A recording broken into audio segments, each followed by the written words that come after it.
our knowledge nugget today is, how do we let go? How do we apply these steps of grieving into surrendering the loss of the life that we wished we had with our teenager? Okay? So I first thought it would be helpful to get some perspective, all right? Here's some perspective for you. All right, share my screen. Is this it? Yeah, there we go.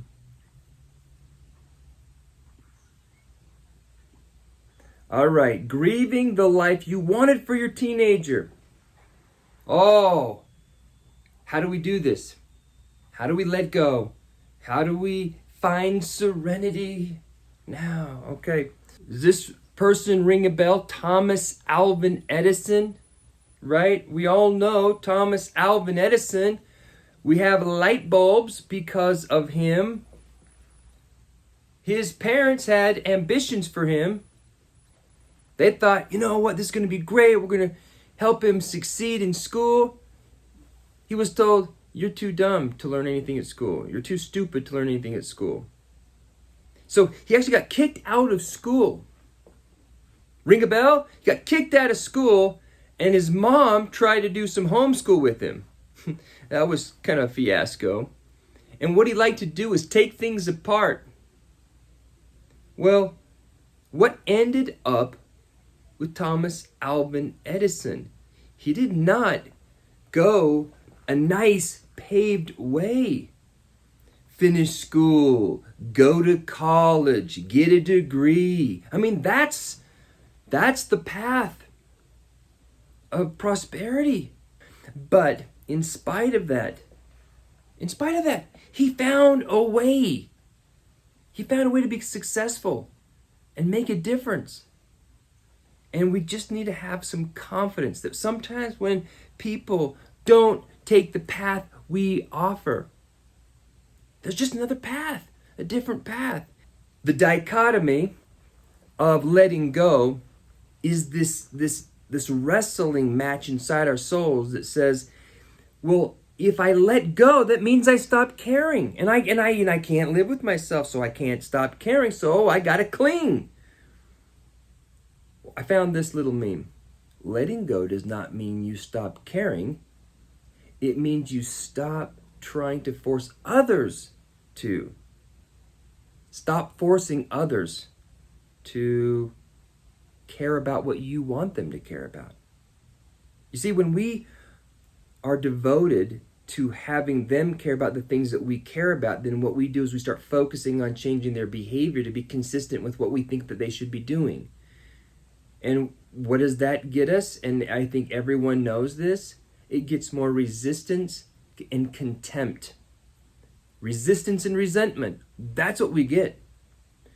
And more frustration on our part. And we go, gosh, if I care, that means try harder. And that's not going to be helpful. So I thought, let's look at, how do we truly let go? How do we create some sense of serenity, some peace? So I thought it'd be helpful to walk through. Now, Kubler-Ross has 5 steps of grieving, but we've added a couple just because I think there's a more continuity there, as well as some steps for like healing and application. So the first one, okay, and it doesn't apply to everybody, but there's this state of shock. You're like, you've got what? He just did what? Like, my vision of what I thought things were going to be in terms of normalcy and reasonable expectations is now turned on its head. And now I just found out that my kid is smoking weed or drinking or fill in the blank or stopped going to school 3 weeks ago. And you're like, what? And in that moment, we're spinning, okay? We don't know how to make sense of it. So one of the other steps is denial. We deny it. We get this information and we explain it away. We just can't seem to wrap our minds around the reality of it. We don't want to accept the reality of it. In fact, in our conversations now with our kids, knowing that they might want something different than what we want, we go into denial. We ignore it. And what do? We focus on managing or changing their behavior to fit with our values, our expectations, convincing ourselves that it's best for them. And we ignore the fact that they are actually in charge of their own lives now. And what if we keep pushing it, if we keep fighting it, we're literally in denial. Okay, so then what do? Oh, this might make sense. We get angry. All this bottled up frustration and disappointment because they're choosing a life that's different than the one we want. Oh my gosh, it just comes out like hot lava. And we're told, well, don't get angry. Well, it's really hard not to get angry when our expectations are that they should be living a life and making decisions a certain way for their own success. We are angry because we don't want them to choose their own path. We gave them a path and they should be grateful. So then what do? Sometimes there's a stage of bargaining. We are negotiating, constantly negotiating to manipulate more alignment with what we want for them and from them. We bribe them, we threaten them, we get into this debate of bargaining instead of just figuring out what they want. Well, then the next step is depression. Oh, we're doomed. It's over. We've done everything we can. We've tried. We've given it all we've got, and I must have failed. I must have failed as a parent because they've chosen their own path. How can I live with myself? I failed. And now my kid's suffering is all my fault. We're in depression. We don't want to. And sometimes we go in and out and in and out. Like, wouldn't it be nice if we could just go boop, boop, boop, boop, boop, and check all the boxes and just be done? Nope. Some of you guys are really stubborn. You don't want to go to the next level. You want to go back to the other one. Oh, you know what? I'm angry. I'm going to go back to denial. Yeah. And then I get anger, and then depressed, then back to denial. A little crazy, isn't it? Okay, the next step in the stages of grief, and as you can tell, they're not this progression, okay? They're more of kind of like a wave, like fluid. And so we do this testing. We can accept things a little bit better, conceding here or there. But what we're trying to do is find some solutions as we kind of move down this progression of acceptance. We try to find solutions that are realistic based on the reality of the situation, like the temperament, interest, abilities of our teenager. We start to accept it and find, okay, well, what are we going to do? How are we going to move forward? You don't want to go to college, okay. What do you want to do? And then that takes us next and finally to a sense of acceptance. Like true acceptance. You found your way forward. You're moving in that direction. And it's just a different plan. And a plan that you're not in control of. You're not in charge of. You have a different role. You have a different set of responsibilities. All right. So what's that new role? We've talked about this one. We've talked about this several times. Our role is the consultant role. What we're trying to do isn't trying to get them to live the life that we want. What we're trying to do is to help them live the life that they want to live. And as a teenager, they're not sure what they need to do to get the life that they want. Sometimes they're not sure about what the life they want. They can't articulate that. So our job as the consultants is to help them figure out, what is the life that you want? What is it? Do you want to have peace at home? Do you want to get along at home? Is that what you want? Okay, then what do we need to do to make that happen? What's your role? What's my role? How can we make this happen? Notice how I'm bringing it back to what is it that they want. Oftentimes we skip that part and we think about what we want. We want happiness and peace in this home. We want people to get along. And what do? They don't like to be told what to do, so they resist and resent. So 3 steps, 3 strategies on applying this process of letting go. Number 1, remember our perspective, okay?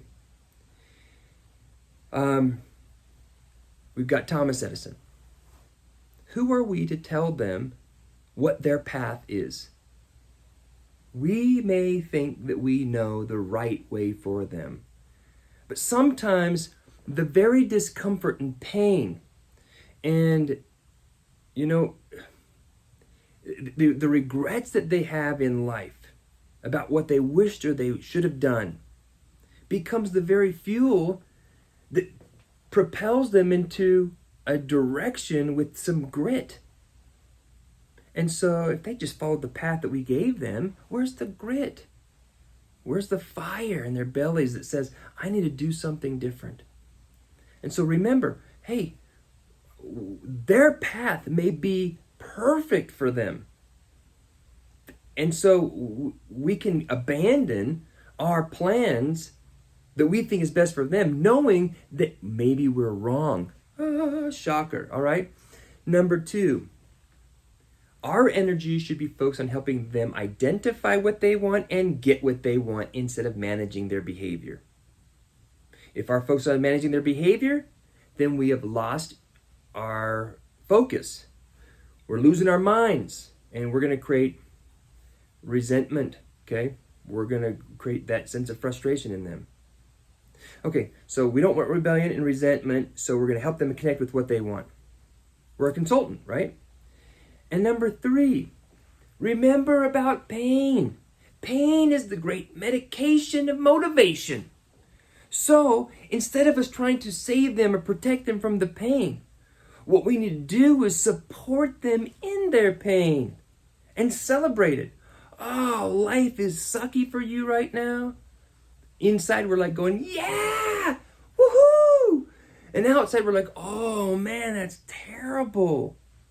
Not, what you need to do is, what you should do is, have you thought about this? Maybe you should have done this, and that way you wouldn't be. We relish the moments when they're in pain, because pain is the great motivator. So that's what we need to do. We need to help them experience the pain, help them work through the pain, to help them find solutions, because if they're not in pain and discomfort, then what's going to motivate them? That's what we do. And if we do that, our connection with them can be strong and healthy. We have the peace because we're no longer responsible for the choices that they make. And what we do is we now work on our boundaries, which is a different conversation. How do we respect and protect our boundaries so that we're not enabling the behavior that we don't want, which contributes to them violating our boundaries? And how do we stay strong and firm without being a jerk or being punishing? So those are the steps in truly letting go. When you fully let go of what your agenda is, which is hard, you're more able to fulfill your role and responsibility as a parent consultant, okay, and be able to maintain your relationship with them. If you don't do this, if you don't let go of your agenda, then you'll probably lose on both battlegrounds. You'll lose the battle of getting them to do what you want for them, and you'll also lose the relationship. you want with them. So letting go is actually the best way to hold on.